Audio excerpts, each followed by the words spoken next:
At the cemetery, my daughter laughed and said, with that sharp, bright little laugh of hers, the one she uses when she wants to sting and still pretend it is a joke, "You're next to be buried." She said it not under her breath, but out loud enough for the men lowering the casket to look at each other and then look away, out loud enough for the priest to hesitate in his prayer. And I remember standing there in my black coat, with the damp grass sinking under my heels, thinking that grief has a sound, and it is not crying. It is a daughter's voice, turning you into a punchline at your husband's grave. I am 81 years old, and I live now in a single small flat above a hardware shop that smells like dust and varnish. But once I had a house full of noise and family. Once I cooked for 5 people every night and ironed shirts before dawn and walked to the hospital for my shift as a nurse with a lunch bag swinging from my arm. Once I was not a shadow. Once I was someone's wife and someone's mother. And yet on that day, standing on the uneven ground beside the open earth, I realized that to them I had already been moved off the page, already a footnote.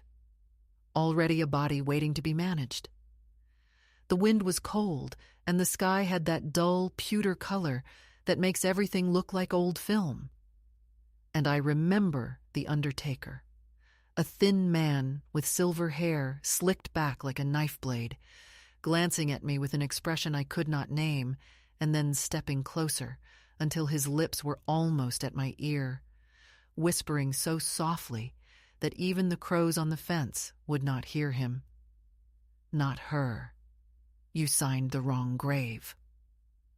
For a moment I thought I had misheard him, thought my own ears had begun to fail me.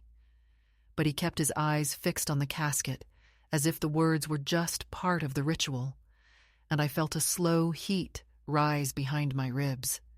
Not panic, not even confusion, but the sense of something long prepared finally revealing itself. I did not say anything to my daughter because she was laughing again, showing her white teeth to the neighbor who had come to offer condolences, laughing like we were at a picnic instead of a burial. And I thought how strange it was that she had chosen this day to show the world she had no mother. I remember thinking of my husband's hands, the way they trembled in the last months when he tried to sign his name, the way he whispered to me at night when he thought I was asleep, promises about where he wanted to be laid to rest, under the yew trees at Briar Hill, quiet and shaded, near his mother's stone where the birds gather at dawn, not here among strangers, not in this plot that my daughter had chosen, because it was convenient. And in that moment, the whole past 30 years folded over me like a heavy quilt. The decades of doing and giving, of babysitting her children while she built a career, of co-signing loans, of paying for the braces and the wedding dress and the down payment on their first house. All the silent help that had been rewritten in her mind as obligation, as entitlement, as something she had always deserved. And I saw clearly for the first time that she had been burying me in small ways long before this day. The priest's voice droned on about ashes and earth, but I heard instead the clink of cups from my kitchen 20 years ago, the slam of doors, the way she rolled her eyes when I offered advice, the slow erosion of thank yous until even my name on birthday cards became a formality. I wanted to scream, but the sound would not come. So I stood there like a figure carved from salt, dissolving under the drizzle, and thought about the Undertaker's whisper. "Not her. You signed the wrong grave." What grave? Whose name? What signature? My husband's body lowered into a plot he had not chosen. My own life signed away without my seeing the paper. My future boxed up like the leftovers she refused to let me take home after Sunday dinners. I kept my hands clasped tight so they would not shake. I kept my eyes on the coffin so no one would see the storm behind them. And in that stillness, I began to understand that this was not an error, not a moment of grief's confusion, but the shape of a betrayal so calm it looked like organization. I had always thought that old age would be a soft dimming of the lights, a slow retreat into rooms of memory. But standing there with mud seeping into my shoes and my daughter's laughter slicing the air, I saw that it is not the body that grows invisible first. It is the self. It is the story of who you are being edited out by people who still use your name but no longer see your face. That is what I was on that day. A face no longer seen. A woman waiting at the edge of a grave that was not hers yet, somehow had her name written on it. The casket hit the straps with a dull sound. The priest closed his book.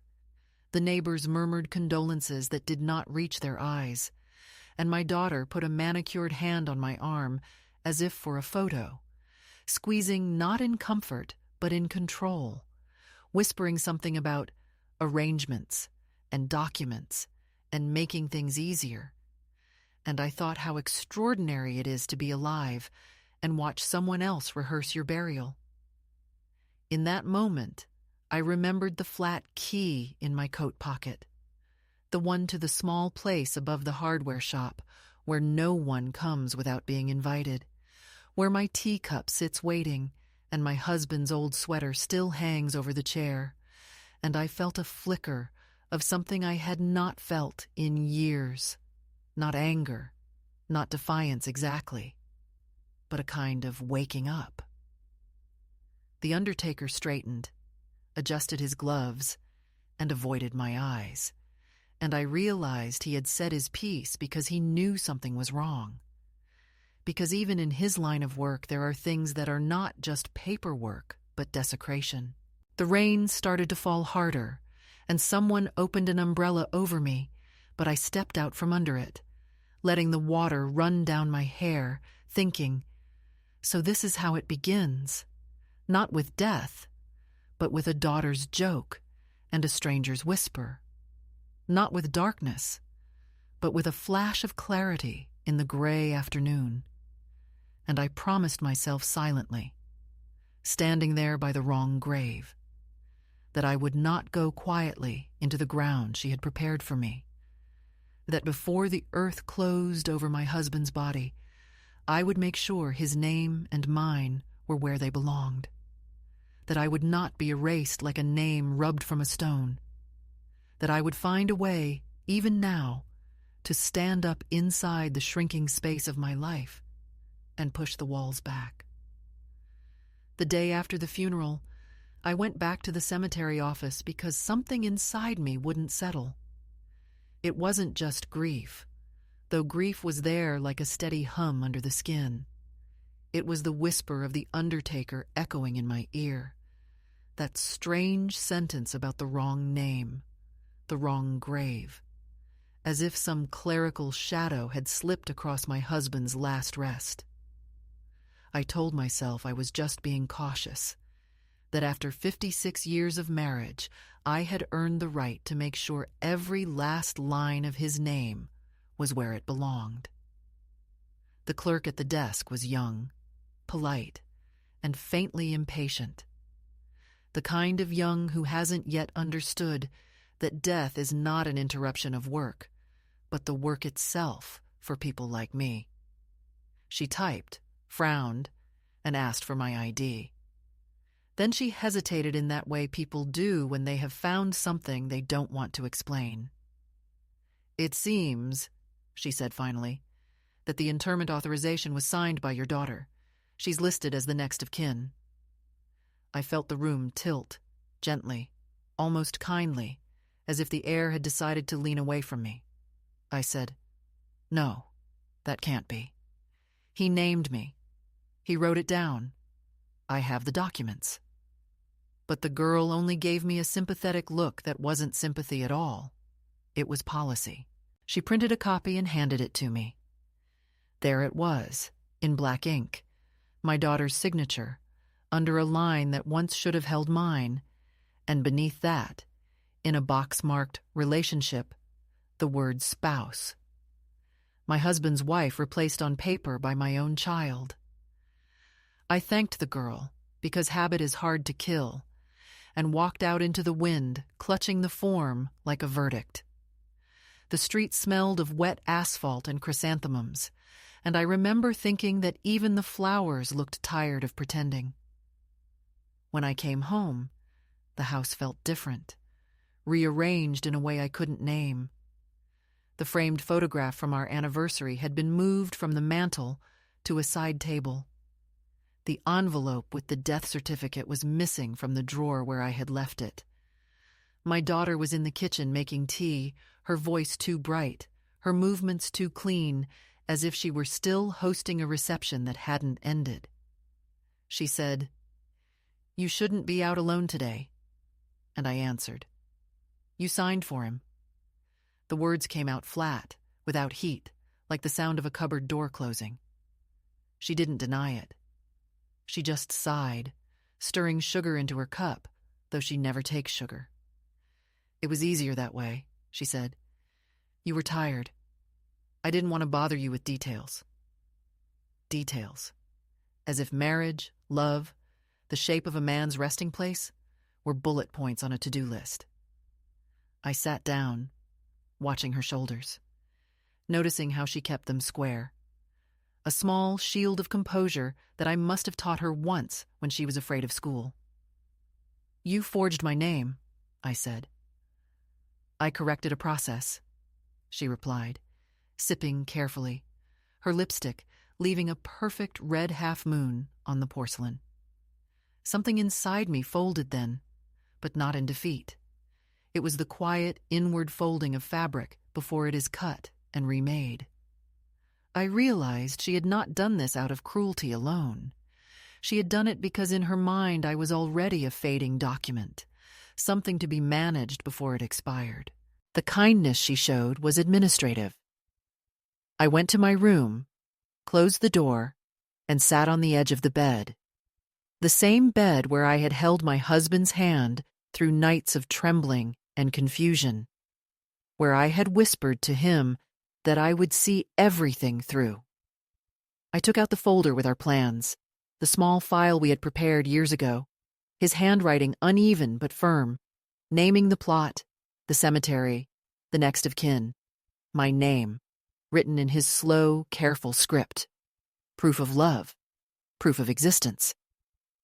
I ran my fingers over the lines until the paper softened beneath my touch, and I thought of how easily people rewrite history when the witnesses grow old.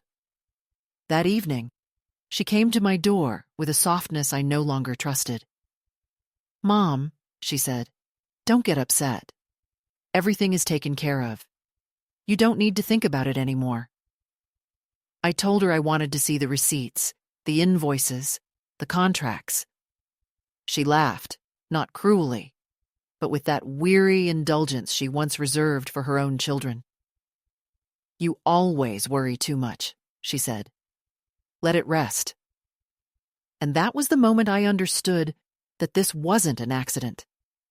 She hadn't just replaced a signature. She had replaced the story itself.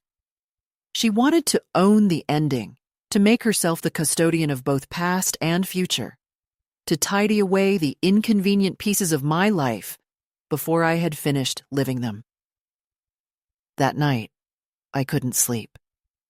I sat by the window watching the light fade from the street lamps, their halos trembling in the fog. And I thought of every decision I had deferred in the name of peace. I had always believed that love and patience were the same thing, but now I saw they were not. Patience can become a kind of erasure when the other side stops listening. I thought about the documents, about how signatures decide who matters, and I promised myself that I would not let my name be used as a placeholder for anyone else's convenience.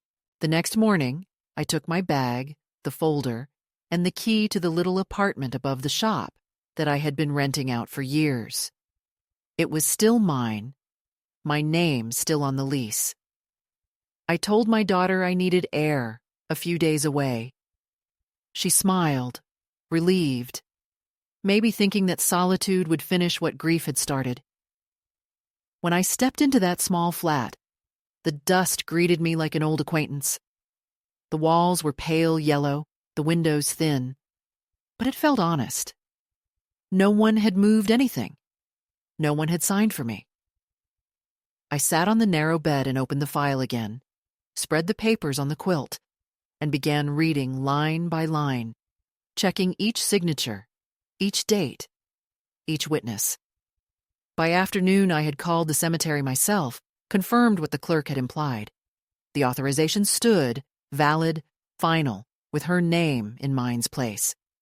To challenge it would require a formal dispute, letters, proof, a lawyer. I felt no panic, only a deep, steady focus, the same focus I used to have on long hospital nights when a patient's breathing faltered and everyone else waited for instructions.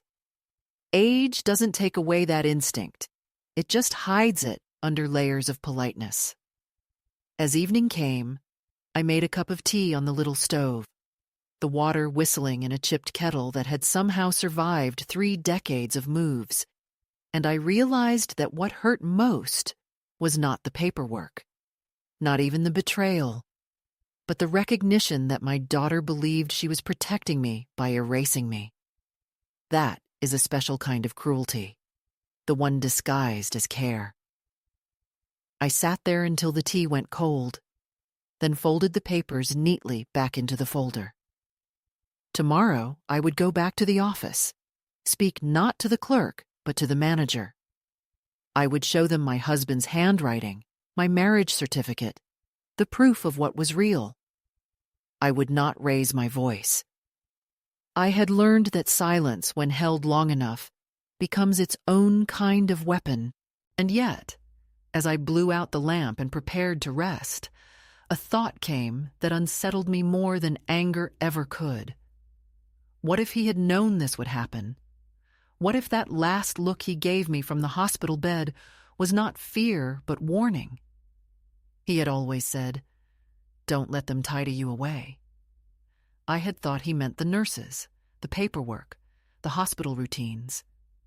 But maybe he had meant our own child, the one we raised to be competent, decisive, practical, the one who now decided where her father rested and where her mother would follow. I whispered his name once, softly, into the dark room, and promised him that I would put everything back where it belonged, even if I had to start from the smallest line of ink. In the weeks that followed, the air in the house thickened in ways that had nothing to do with weather.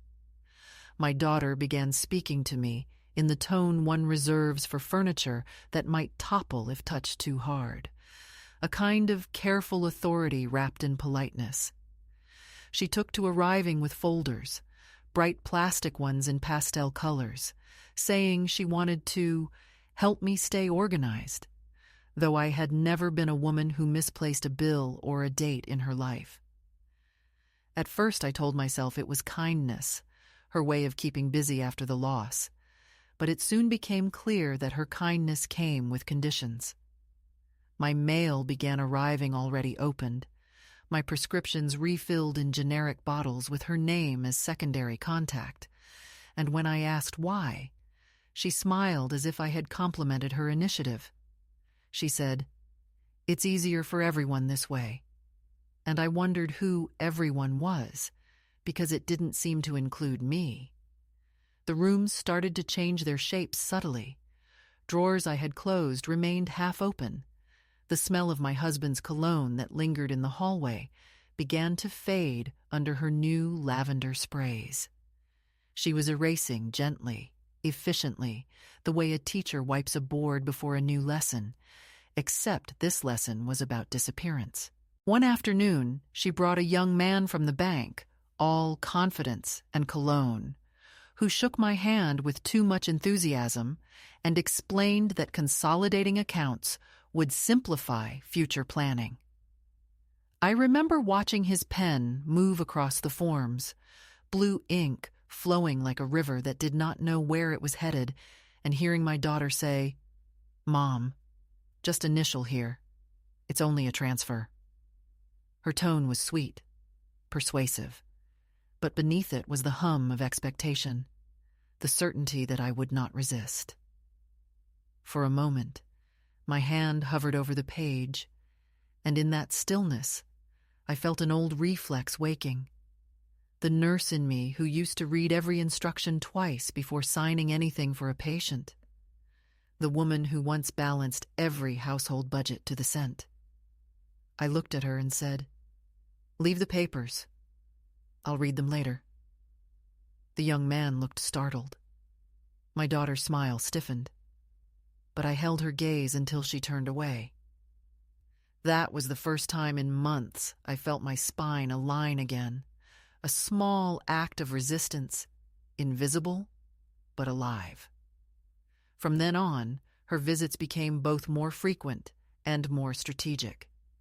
She began bringing groceries I hadn't asked for, replacing my favorite tea with herbal blends better for sleep, taking away small things under the pretext of tidying: a lamp, a photo frame, a box of letters. Things that seemed unimportant until I realized they were the anchors of my days. She never shouted, never scolded. She managed. She managed my life into a smaller and smaller space. When I asked about the missing photo of my wedding day, she said perhaps it was time to declutter, that holding on to the past could make healing harder. Healing, that was her word. As if I were a wound that needed sealing, not a person still breathing inside her own history. I began to notice the way her husband avoided eye contact with me, how he lingered in the car when she came to visit, as though he were part of a plan he didn't fully agree with. Sometimes he carried in boxes labeled donations and left with them half full. I did not ask what he was taking. I already knew. At night, when the house grew quiet, I would open the drawer where I had hidden the folder with all the documents: the marriage certificate, the old letters, the proof of what was mine, and touch them as if to reassure myself that they still existed. There was a small satisfaction in that private ritual, the knowledge that not everything could be transferred by signature. Yet even then, I could feel the perimeter closing. Calls from the insurance office were now routed through her number. My doctor's receptionist began asking if the daughter would be joining me for appointments. It was astonishing how quickly the world adjusts to a new narrative once someone else writes it for you.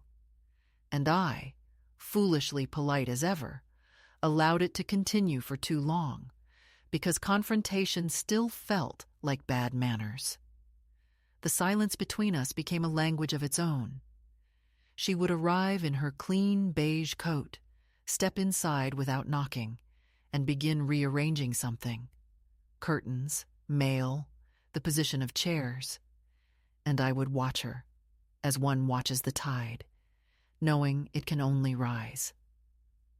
Once, she caught me looking at the empty space on the mantel where my husband's photo had been, and said gently, "You have to move on, Mom.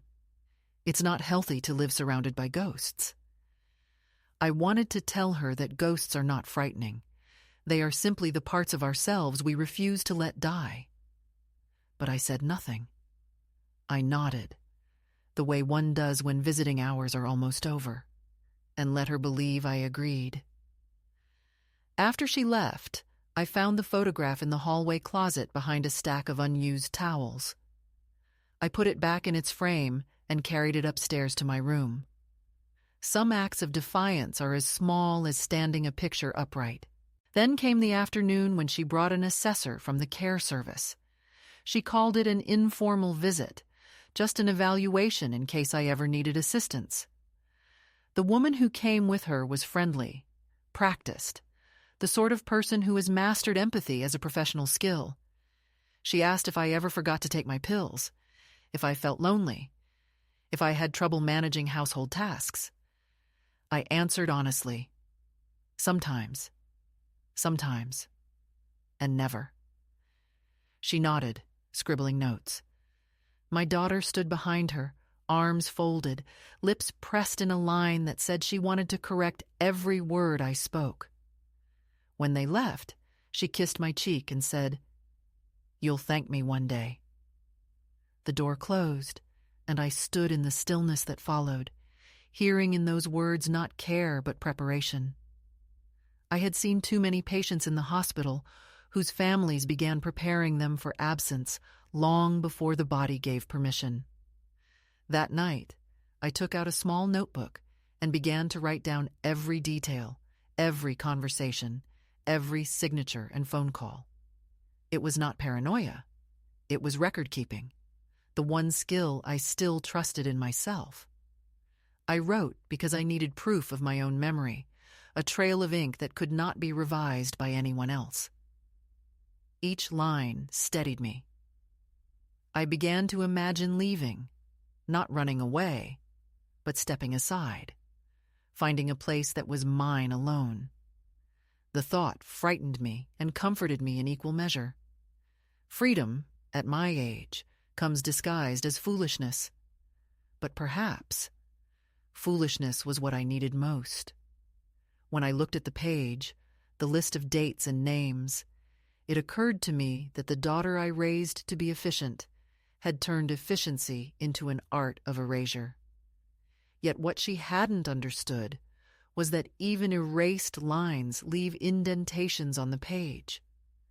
I could feel them under my fingertips, the record of what once was written and might be written again. In the mornings, I began to take long walks, pretending they were for exercise, but really to remember what space felt like. The neighbors would nod politely. A few asked after my daughter, assuming she lived with me now. I said no, not yet, and the word yet tasted bitter, as if the future had already been decided. Sometimes I would stop at a small cafe near the park, order coffee, and sit watching the street. It felt like a rehearsal for solitude, a quiet test of whether I still belonged to the world beyond her careful orbit. I found that I did. I watched young women rushing to work, older men feeding pigeons, and thought that invisibility has a different flavor outside the home. Lighter, almost freeing. Back at the house, the air grew heavier with each visit. But inside that heaviness, something else was forming, a resolve that no one could notarize or manage. I understood now that what she feared most was not my decline, but my decision. Decline can be handled. Decision cannot. It happened quietly, not as a revelation, but as a slow clearing of fog, the kind that creeps in overnight and then, without ceremony, begins to lift. I woke one morning to the sound of my daughter's voice on the answering machine, her words clipped and efficient as ever, reminding me that she would stop by in the evening to go over some papers. There was a time when the thought of her visit brought comfort, but now it landed like the sound of keys turning in a lock that was not mine. I sat at the kitchen table, the sunlight pooling across the surface, and for the first time in years, I noticed how beautiful the light was when it wasn't being explained to me. I made coffee the old way, boiling water on the stove, the smell filling the room with a kind of stubborn warmth. It struck me that small rituals, the ones that no one sees, are what keep a person real. I realized then that I had been living like a tenant in my own life, paying rent in silence and gratitude. I decided, though I did not yet know how, that this arrangement had expired. I began with small things. I called the bank myself, using the number printed on an old statement she hadn't yet replaced, and asked for balance confirmations. The voice on the line was polite but uncertain, clearly surprised to hear from me directly. When the figures came through, I wrote them down carefully in my notebook, adding dates, cross-checking receipts. There was satisfaction in the sound of the pen scratching across paper, the weight of knowledge returning to my hands. Then I called the utilities office and changed the contact number back to mine. A small correction, almost invisible, but when I hung up, I felt the first taste of air after a long confinement. I told no one. I wanted to see how long it would take before she noticed that control had slipped an inch from her grasp. Days passed with a new rhythm. I walked farther each morning, sometimes down to the post office, sometimes to the park where the benches still carried the faint scent of rain. I found that people greeted me differently when I walked alone with purpose. They looked me in the eye, not with pity, but with recognition, as if some visible shape had returned to me. I bought a newspaper, something I hadn't done in years because she always said, "Everything's online now." I sat on a bench and read every word, even the dull ones, and I felt my mind stretch like a cat waking from a too long sleep. That day, I stopped at a small cafe and ordered a pastry. Nothing special, just flaky and warm. The young woman at the counter asked my name for the order, and when she called it out, hearing it spoken by a stranger made me feel startlingly alive, as if I had reintroduced myself to the world. When evening came, she arrived with her usual precision, her car door shutting like a verdict. She carried a folder and a tote bag that I recognized from countless such visits, the bag of management, the bag that meant changes I had not requested. She kissed my cheek without looking at me and began spreading papers across the table. "We need to update a few authorizations," she said, her tone light, as though we were discussing the weather. I listened, nodding, letting her speak. But inside my mind was a different conversation altogether, one where I asked myself when I had first mistaken compliance for love. I waited until she paused to sip her tea before saying, as evenly as I could, "You should know that I've spoken with the bank." She froze for a second, then smiled the way people smile at children who misunderstand something obvious. "Oh? What about?" "About my accounts," I said. "They're mine again." The smile didn't fade, but the edges hardened. "You don't need to worry about that, Mom," she said softly. "I've been taking care of everything." "I know," I said. "That's why I'm worried." The silence that followed was a strange, brittle thing, almost delicate in its tension. She gathered her papers slowly, methodically, then stood. "You shouldn't stress yourself with this kind of work. You'll get confused." "I'm not confused," I replied, and the calm in my voice surprised us both. After she left, I opened the windows wide and let the night air in. It smelled of wet pavement and freedom. I took out my notebook again and wrote the words. "I am not confused" across the top of a fresh page. They looked firm there, unshakable, and I felt something in me click into place, a hinge long rusted now moving again. I started to plan quietly, not out of revenge, but out of the instinct to survive on my own terms. I looked through my husband's old address book and found names I had nearly forgotten. An old colleague from the hospital, a friend who'd moved west years ago. I called one of them, a woman named Ruth, and when she answered, her voice cracked with surprise and delight. "I thought you'd vanished," she said, and I laughed softly, saying, "Not yet."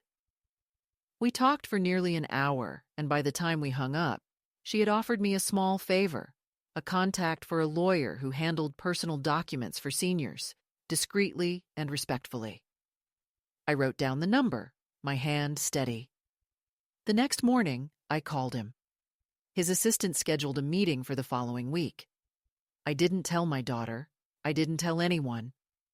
I began gathering every piece of paper I still owned, organizing them in neat piles like I used to do at the hospital when preparing reports. There was a calm efficiency in it, not frantic, but deliberate. And I realized that I hadn't lost my old precision after all. It had simply been waiting for a reason to wake.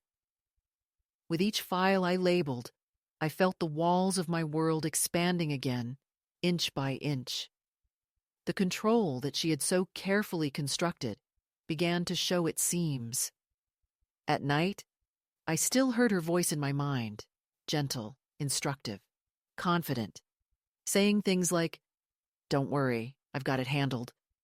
And I would whisper back into the darkness, "So do I." The house no longer felt entirely hers. I had reclaimed it quietly, one decision at a time. Freedom, I discovered, does not arrive with a shout. It arrives with paperwork done correctly, with a phone call made on your own behalf, with the light left on because you decided to stay awake. The morning of the meeting, I dressed carefully, not for vanity, but for clarity. Clothes have their own kind of language, and I wanted mine to say, "I am still here." I walked to the lawyer's office through streets that shimmered faintly after rain, the city moving around me with its indifferent energy. And for the first time in years, I felt I was walking through it, not merely being carried along. When I stepped inside the office, the young receptionist looked up and asked how she could help me, and I said, "I'm here to update my own documents." The phrase tasted right, like something that had waited too long to be spoken. That day, I signed nothing I didn't understand, answered every question, and when it was done, the lawyer shook my hand and said, "You're very precise." I smiled, hearing in that simple word the echo of the person I used to be. The nurse, the wife, the woman who kept order not because she feared chaos, but because she believed in care. As I left the office, the clouds thinned, and a narrow beam of sunlight cut across the street. I stood there a moment, feeling its warmth on my face, and thought how strange it was that reclaiming one's own life can look so ordinary to everyone else. Yet inside, it felt like a revolution that needed no witnesses. After the meeting with the lawyer, the days began to move with an uneasy balance, like a boat that has righted itself, but still rocks from the memory of the storm.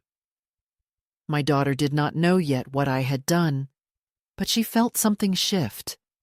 Control has a scent, and when it starts to fade, those who depended on it grow restless. Her calls became more frequent, her voice overly bright, and every visit carried a new purpose disguised as affection. She brought boxes of donations that I never agreed to, filled with things she thought I should get rid of, as if clearing shelves could clear the mind. She lingered in the kitchen after each cup of tea, her eyes searching the corners of the room for signs of disobedience. I let her search. I had hidden everything important where she would never look.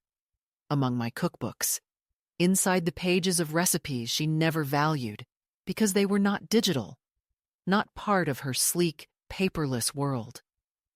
Each page held more than instructions. It held the record of a life lived by hand, not by password. One morning, she appeared unannounced, carrying a small notebook and a look of concern so polished it might have been rehearsed. "Mom, I need you to sign something for the insurance," she said. "It's routine." She placed the notebook open before me, but this time I didn't reach for my glasses right away. I watched her face instead, the way her expression tightened at my hesitation. "You trust me, don't you?" she said softly, and I almost laughed.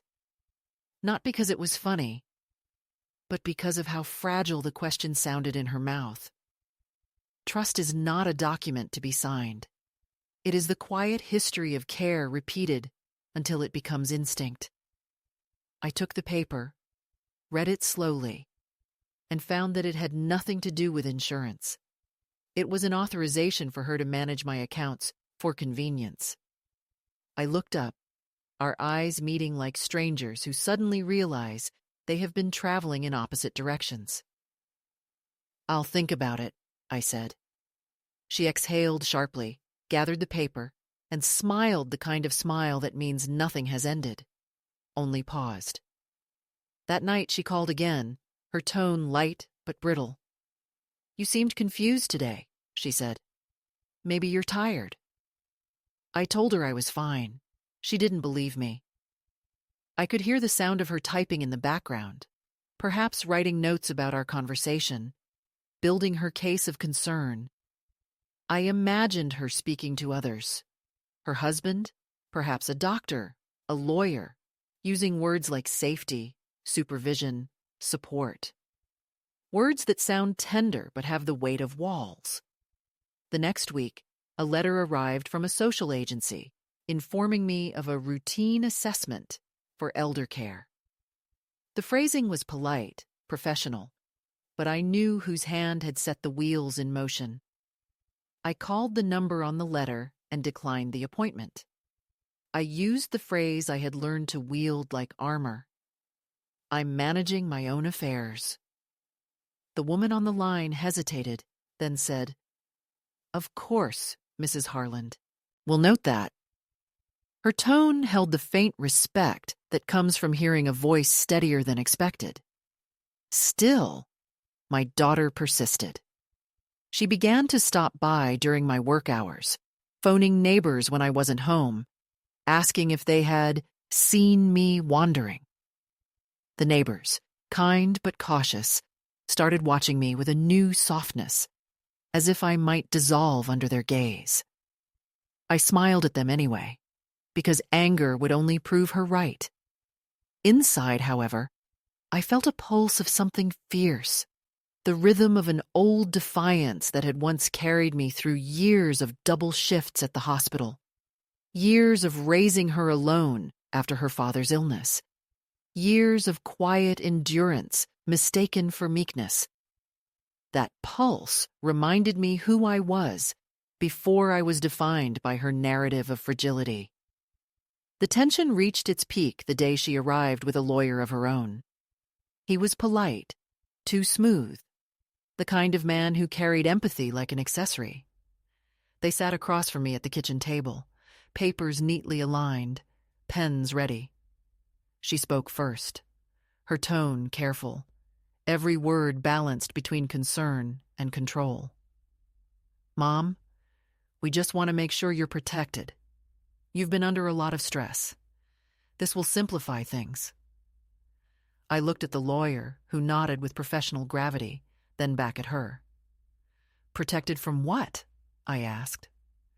"From mistakes," she said. I smiled, almost gently. "You mean from decisions that aren't yours?" Her face hardened. The lawyer cleared his throat, offering neutral phrases about planning and peace of mind.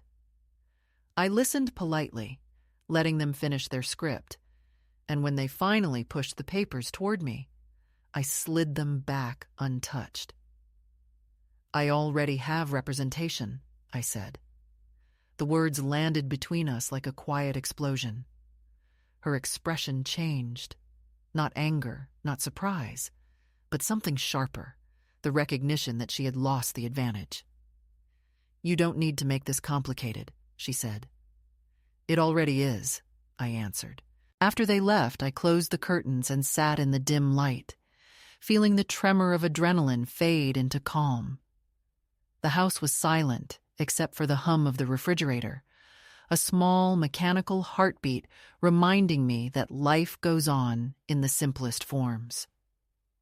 I thought of the woman I had been even a month earlier, waiting, hesitating, afraid of confrontation, and realized she no longer existed.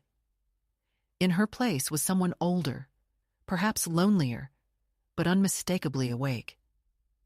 That night, I wrote a letter to my lawyer, outlining everything that had happened. The unauthorized signatures, the attempted access, the pattern of interference.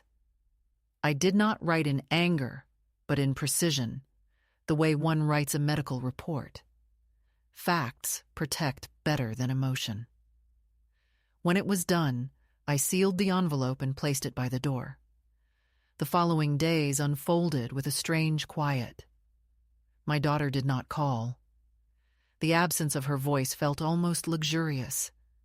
I went about my routines, watered the plants, read the newspaper, walked to the post office.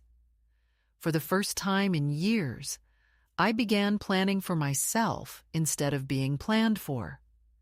I made an appointment to review my pension, contacted the energy company to correct an overcharge, even subscribed to a magazine I had once loved and stopped reading because she said print was outdated. Each of these actions was small, but together they formed a map of return, a proof that I was still navigating my own course. But control never concedes gracefully. A week later, she appeared again, unannounced, standing in the doorway with eyes red from tears I could not tell were real. "You've cut me out," she said. "Do you know how that feels?" I wanted to tell her that I did, that I had lived it in silence for years, but instead I offered her tea. She refused. "I was only trying to help," she said, voice trembling. "People are talking. They think you're acting strangely." "Let them," I replied. "They'll get used to it." Her shoulders slumped, but I knew this was not surrender, only regrouping. She would try again. Yet for the first time, I felt no fear of it. I had already learned that peace doesn't come from winning against others. It comes from not letting them dictate your truth. In the evening, after she left, I stood by the window watching the streetlights flicker on. The world outside moved at its own steady pace. Cars passing, neighbors returning from work, a dog barking somewhere in the distance. And I thought how remarkable it is that life continues indifferent to the private wars waged behind closed doors. I realized that the quiet I now inhabited was not emptiness, but space. And in that space I could finally hear my own thoughts without translation. I poured myself a cup of tea, opened my notebook, and wrote a single line. Freedom is not granted. It is reclaimed, document by document, day by day. Then I underlined it twice. By the end of that week, I felt the atmosphere change again. Subtle, but undeniable. The calls from agencies stopped. The neighbors' polite stares softened back into normal curiosity. My lawyer confirmed that all records were secured under my authority. The tide had turned, not in dramatic waves, but in the quiet, steady retreat of those who realize the shore is no longer theirs. My daughter, for all her cleverness, had built her dominion on assumption, not on permanence, and assumption crumbles the moment it is questioned. I did not hate her. I understood her too well. Fear wears many masks, and hers had always been control. Now, when I wake in the mornings, I open the windows wide and let the air move through the house like an unwritten promise. I am not naive. I know there will be more tests, more letters, more subtle attempts to rearrange my life. But I also know that whatever comes, I am no longer the woman waiting for permission to exist. I have proof, in ink and in memory, that I can choose for myself. And sometimes that knowledge, that simple, unshakable truth, is enough to fill an entire day with light. The day the final papers arrived, the air carried that peculiar stillness that comes just before a change of season, the kind that makes you aware of time as something both tender and unforgiving. The envelope lay on the kitchen table, pale and official, stamped with the emblem of authority. I sat beside it for a while, letting the weight of its presence settle into the room. For months I had been preparing for this moment without knowing what it would feel like when it finally came. There had been so many smaller victories along the way. Letters sent, calls made, documents corrected. But this was different. This was the moment the tide, long turned inward, finally began to flow out again. I took my husband's old letter opener, the one with the worn wooden handle, and slit the envelope cleanly. Inside were the confirmations, the accounts restored to my name, the power of attorney formally withdrawn, the signatures all mine. It was not triumph I felt then, but an extraordinary stillness, a balance between grief and relief, like exhaling after holding your breath for years. I remember standing at the window afterward, watching the street below. The sun was sinking behind the buildings, casting long ribbons of amber light across the pavement, and I thought how the world goes on indifferent to private resolutions. A man walked his dog, a child rode past on a bicycle, a woman adjusted her scarf against the wind. None of them knew that, in a small apartment above a hardware shop, an old woman had just reclaimed her own life. It seemed almost funny in its quietness, this revolution without witnesses. I made tea, because that is what I do when I don't know what to do next. The steam rose in delicate spirals, carrying the scent of bergamot, and I thought of all the evenings when I had brewed tea for others, husband, child, guests, each cup a gesture of service, of presence, of belonging. Now I drank it for myself, and the taste was unfamiliar, but not unpleasant. When my daughter called later that evening, her voice was cautious, the tone of someone approaching a door they're not sure they're allowed to open. "I heard from the bank," she said. "They've changed everything back." I told her I knew. There was a long pause, then a sigh.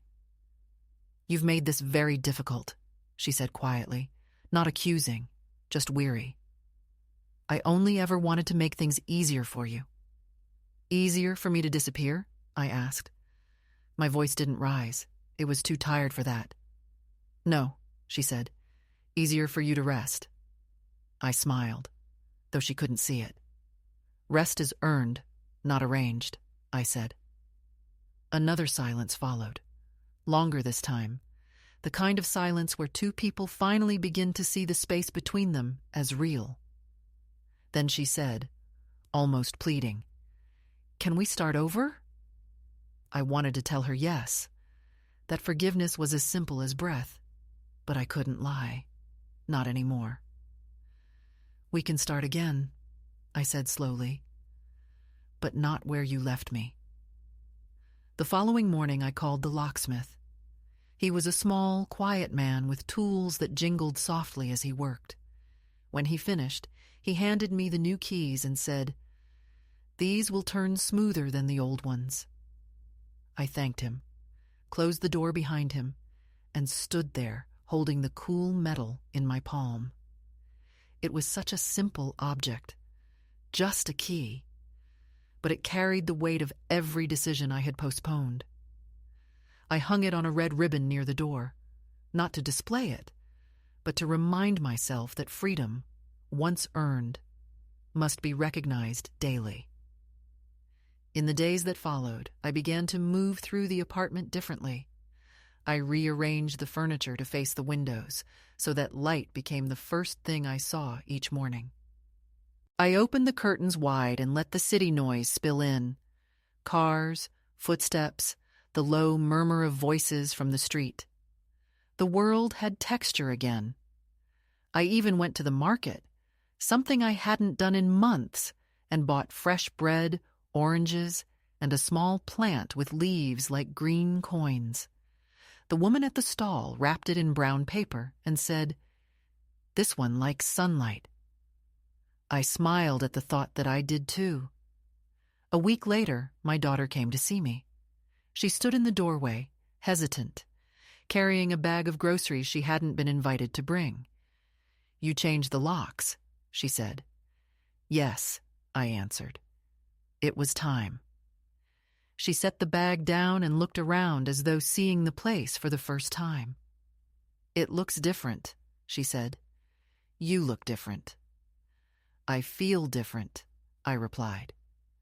We sat at the table in the same seats where so many of our battles had been fought, in silence. This time I poured the tea. She accepted the cup, but didn't drink. "You think I wanted to hurt you," she said finally. "I just didn't want to lose you." "You can't lose what isn't yours to keep," I said softly. She looked down, tracing the rim of her cup with one finger, and I saw, for the first time in a long while, the child she once was, the one who clung to my hand in crowds, who sought safety and control, because she never understood that love can exist without ownership. I reached across the table and touched her hand. It was cold, trembling slightly. "You did what you thought was right," I said. "And now I'm doing the same." We sat there for a long time, two women bound by blood and by all the unspoken things that fill the distance between generations. She began to cry quietly, not theatrically, but in the way people cry when they realize they've been carrying the wrong kind of strength. I didn't tell her to stop. Some silences deserve to be broken only by tears. When she finally looked up, her eyes were red but clear. "I don't know who I am without taking care of someone," she said. "Then maybe it's time to take care of yourself," I replied. She nodded, and for a moment, the air between us felt almost kind. After she left, I stood at the window again, watching her car disappear into the blur of traffic. I didn't feel victorious. I felt grounded, real, as if I had stepped back into the skin I had been missing. There is no applause for reclaiming your own life. There is only the quiet satisfaction of being able to breathe without permission. I turned from the window, looked around the apartment, and saw it not as a retreat, but as a beginning. The plant on the windowsill caught the afternoon light, its leaves glinting faintly like small pieces of renewal.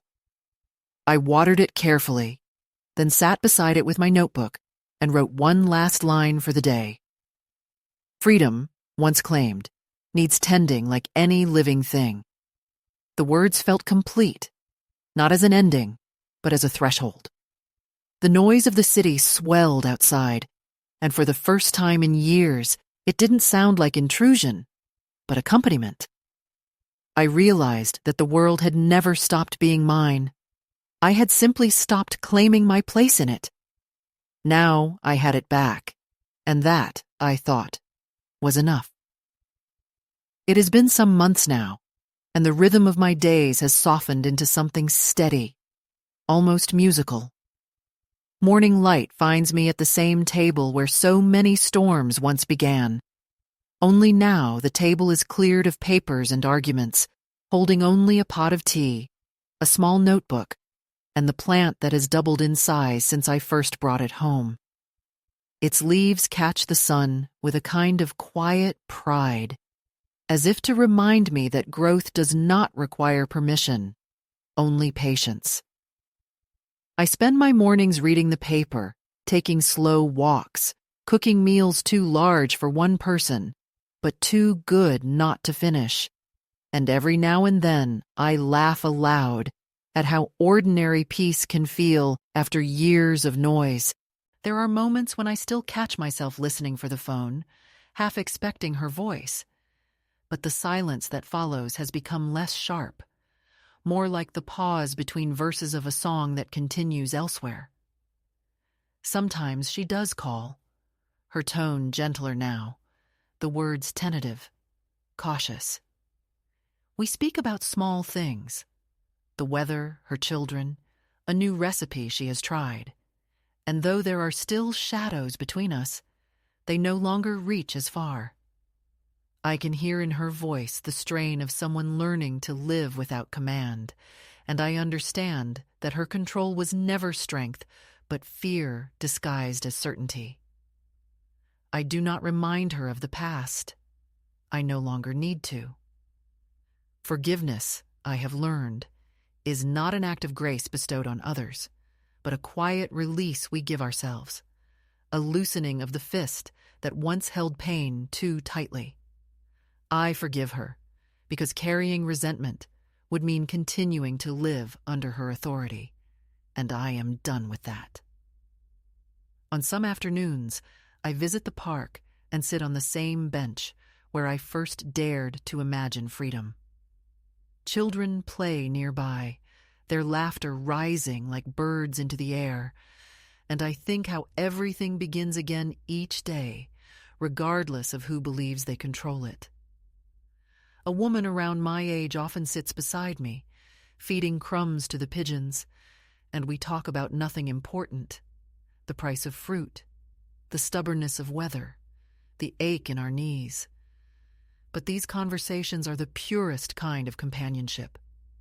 There is no hierarchy in them, no performance of care, just two lives quietly intersecting in the open air. I return home lighter for it. The apartment has become an extension of my own rhythm. I've painted the walls a pale color that catches the light differently depending on the hour, and sometimes, in the late afternoon, it glows so softly that I feel I am sitting inside a memory made gentle by time. I've begun writing small notes to myself on scraps of paper, phrases, observations, pieces of thought, and pinning them on the refrigerator. One reads, "The world doesn't forget you, you forget to remind it." Another says, "Keep something growing within arm's reach." These are my new rules, the quiet architecture of a life rebuilt from inside. There are days when loneliness visits, uninvited but not unwelcome. I let it sit beside me for a while, make it tea, listen to what it has to say. It speaks softly now, reminding me not of what I've lost, but of what I am still capable of loving. Loneliness, I've discovered, can be a teacher if you don't mistake it for punishment. I've learned to fill its silences with music, books, the hum of the kettle, the rhythm of my own breathing.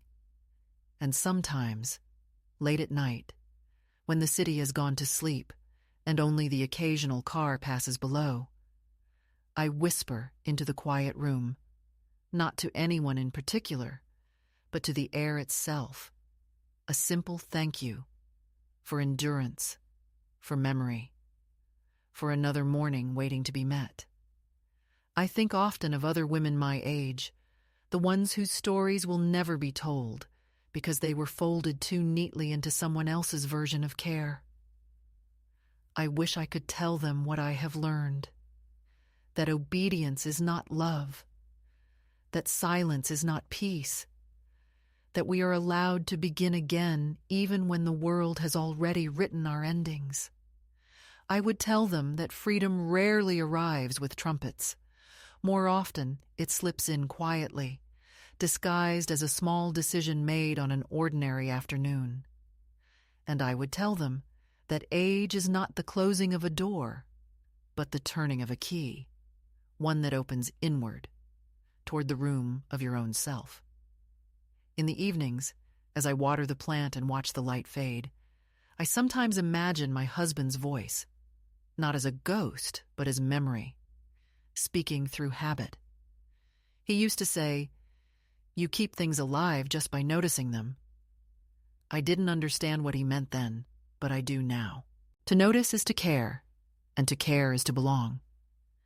I notice everything these days: the way the sky changes color before rain, the tremble of leaves in the breeze, the faint hum of life beneath the quiet. That, I think, is the truest form of being alive: to keep noticing. When I go to bed, I leave the curtains half open so that morning can find its way in without knocking. I like the idea that the day enters on its own terms, just as I have learned to live on mine. I don't know how long I have left, but for the first time in decades, that uncertainty feels like grace rather than fear. I am not waiting for anything to happen. I am already within it. The steady pulse of my own chosen life. The calm after so many storms. The gentle, undeniable proof that I remained